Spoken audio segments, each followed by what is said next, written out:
So we are talking with the owner and founder of WEHOTCHA.com, Kalani? .co. .co.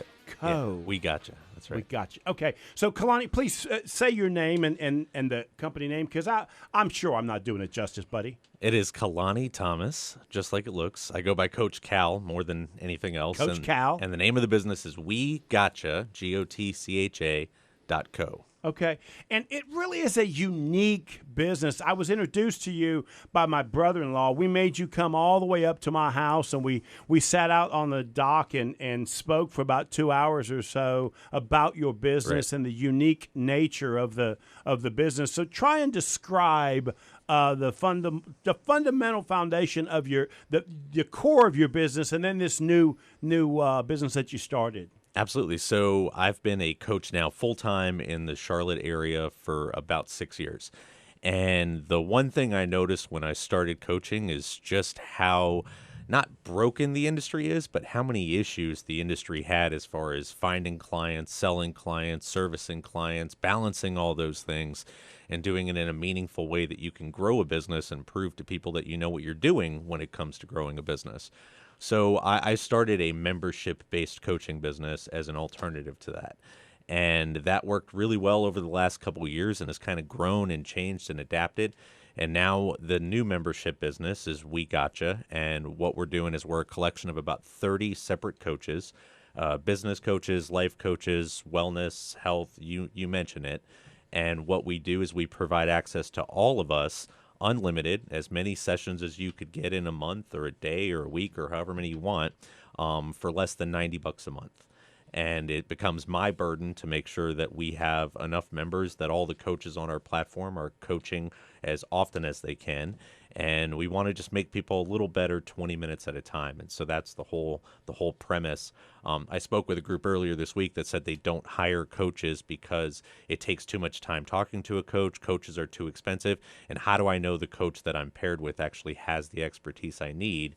And so we're just trying to solve all three of those things with this platform, make it affordable, give people access to really good advice in short periods of time, and do it in a way that you can talk with experts who are rated and qualified and reviewed and all accessible to you in one profile. Right. So if they wanted to, because I know what this is happening, you understand, we're talking and they want to go to their phone right now and pull it up. So what? Give them the website address so they can pull it up if they want to. So it's WEHOTCHA, WEGOTCHA.co, not .com. Because that aftermarket.com era stuff is really expensive. So until we can make the .co valuable enough that the .com is worth the purchase right now, it's a .co. Okay.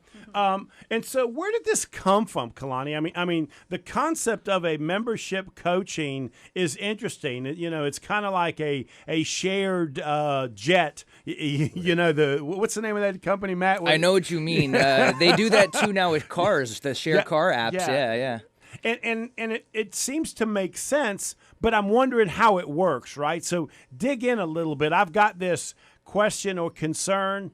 I want to get an answer. Right. I pick up the phone and call one of these 20 or 30 coaches. Is that the right way to go? So we actually have an accountability coordinator that works at our office. So what that person does is they're fielding all of those initial calls from our members. So a member might call in, and we're going to go through 8 or 9 questions with them depending on what they need.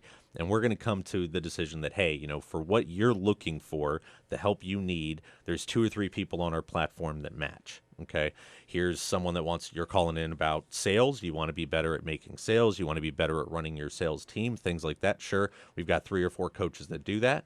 We'll let you either review their profiles online, or we just pick one, match them up, and then connect you guys together. And then they're connected on a recorded line. So the member and that coach then have a session together on a recorded phone line, and the member gets that copy of the recording at the end of the session. So if they want to go back and listen to that really good advice, or if they're stuck on 77, like some of us were this morning, right, they have an opportunity to have all of that conversation, get all that benefit without having to be in front of a computer or a notepad. Okay.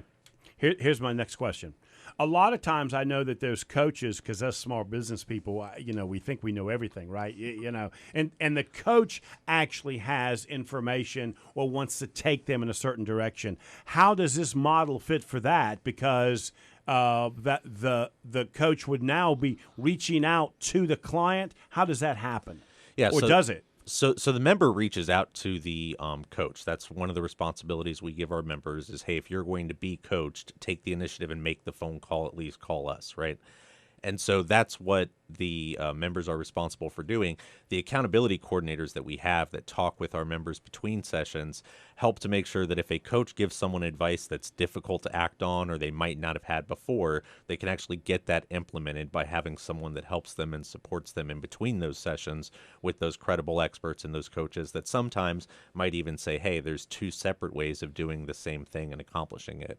We don't all have the same feedback, but we all have the same philosophy, which is that coaching can be done in a much shorter period of time. So how did you come up with this concept? Because it really is a unique concept in coaching. It's not unique in other industries, right, but it's very unique in coaching. How did you come up with it? Well, I mean, I think we can all agree that memberships are becoming more and more prevalent these days, right? They're from Netflix to Blue Apron to you name it, right? You can have a membership for quite literally everything. And what some of these larger companies out there have is the staff. What they don't have is the lean business model to be able to provide a membership-based business through all of their different staff, all their trainers across the country or across the globe. So starting a business from the ground up with that infrastructure in mind was kind of the idea that if I could just take all of the people I know who have hired me or have talked to me about, hey, how do I be a better coach, and put us all in one platform and make us accessible to thousands of people at the same time, well, that solves a lot of the issues with the marketplace, and it, quite frankly, makes coaching more accessible and more affordable to people that traditionally wouldn't hire a coach and spend $15,000, $20,000, $30,000 a year for that coach, but they could definitely afford $750, $850 a year for the same thing. And so, who is your ideal customer? What works well for you? What customer profile? Yeah, so quite frankly, the most difficult customers to take on are those who have never been coached before, because they have an expectation of what coaching can be or should be, and so they can usually be a I've been strategy. told I can be hard to coach. Would you find that hard to believe, Matt? No, I think that's very believable, Joe. You know, my ears perk up, though, when he says platform, you know, because I start thinking website, you know, like, is that what you mean? Is that what you mean? You mean essentially this place for people to do this thing is a website, right? It's a website, yeah. I love that. Ooh. Yeah, and putting technology back into coaching was kind of what we wanted to do a little bit. That's why we record the sessions. That's why we have text coaching. That's why we have some of those things that people do today. It's because before the idea used to be, right, meet a coach, go sit down, have coffee, have lunch, something like that, sit and talk for an hour, hour and a half, take the 2 or 3 epiphanies from that session that worked for you, and then go run off and do one of those things and forget about the other 9 or 10 things that were talked about. And for me, right, it was just about creating something a little different, something where there's a different type of benefit for that same amount of time someone would spend with someone. So, I mean, so ideally, the typical customer that we have is a small business owner. Even a little further than that, I would say the typical customer we have is actually a franchisee, because they are someone who's familiar with coaching. They probably have a coaching staff that's given to them by corporate, but they want someone that doesn't just always speak company playbook and has different ideas from different industries and different experience. That's not something that's just, hey, we work within this franchise system, so we really get it. Okay, Kalani, I've been doing this a while. I got a little gray hair, right?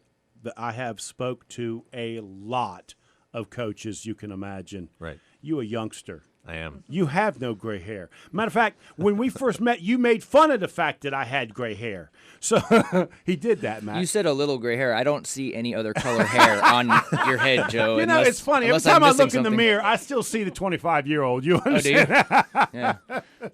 So I used to be called the young, successful business guy. I don't hear young anymore in that, right? You understand that? So Kalani, talk to me a little bit because your age is unique in the fact that you're a coach as well. Right. I'm 33 years old, and I've been a coach for 6 years. You do age well. I don't mind, because you do look about 22. You understand? I appreciate that. The T-shirts are a big part of that. You got to constantly have the T-shirt on. I'm wearing the wrong stuff. That's Absolutely. it. Okay. So being 33 years old, it was just, I think part of what makes someone a really good coach is the experience they have in the business world as a whole. And my dad actually passed away about 2 weeks before I turned 14. And there's 5 kids in the house, including myself. And my mom just literally looked at me and, hey, anything you can do to help, let's do that help. So 2 days after I turned 14, I went out and started a job doing door-to-door sales. And by the time I was 17 and getting out of high school, I was like, wow, I'm pretty good at this sales thing. I think I'm just going to stick with this for a while. And so I started in sales, kind of stuck with sales, and that turned into, well, hey, teach me how to be as good a salesperson as you are, which sort of kickstarted this desire to coach and develop and train and mentor. And that's just grown and grown. And now, like Matt's kind of a nerd for the No data and kinda. that stuff. No kinda. He's a nerd. Yeah, let's be clear about I that. like kinda. It makes me sound kind of cool. Well, I'm kind of a nerd for business coaching, right? Just coaching in general. I'm sort of obsessed with the data behind coaching, and that's what a lot of led me to this different direction here. Yeah, but Kalani, what I really respect about what you've done is you've put together a program that acknowledges that one coach doesn't know everything. Right. So that's what I really like about the program. When I go online, I can tell that, and I've listened to some of your stuff online, and it's phenomenal. You do have a wisdom and a skill in the area of sales and marketing that I would recommend to people. That is rare, right? But also there are some other people in your system that may be helpful in some other areas of business. So I found that to be refreshing, right? That all of your coaches were acknowledging that they had this skill set, but that somebody else might be better in certain areas. Yeah, and that's one thing that I think was, as I started saying it to other coaches, they really got it. We don't compete against each other, right? Like, I don't compete against other coaches. I compete against Google, Facebook, YouTube, anywhere where people go to be motivated and to do things. Joe, he said Google. Ring the bell. Google. Google. Right? So I compete against those free platforms where someone can go watch a video of someone like myself online. So that was part of it, was how do we build something that's almost as inexpensive as these free resources and has better, more customized information. So that was really the idea. Great. Thank you, my friend. I appreciate you being on the show, buddy. We're gonna get you back when we've got some more time to do that. Again, if somebody wanted to reach you, how could they do it? So a couple different ways. You can go to WEHOTCHA.co, or I'm going to take a cue from Matt and give my cell phone number out on the radio as well. Danger. So 704-804-2119. That gets in touch with me directly. Or This is radio. You got to say it twice. 704-804-2119. Or you can always call 866-8-GOTCHA, and that gets in touch with our office as well. And you're talking to Kalani, the founder of WEHOTCHA.co.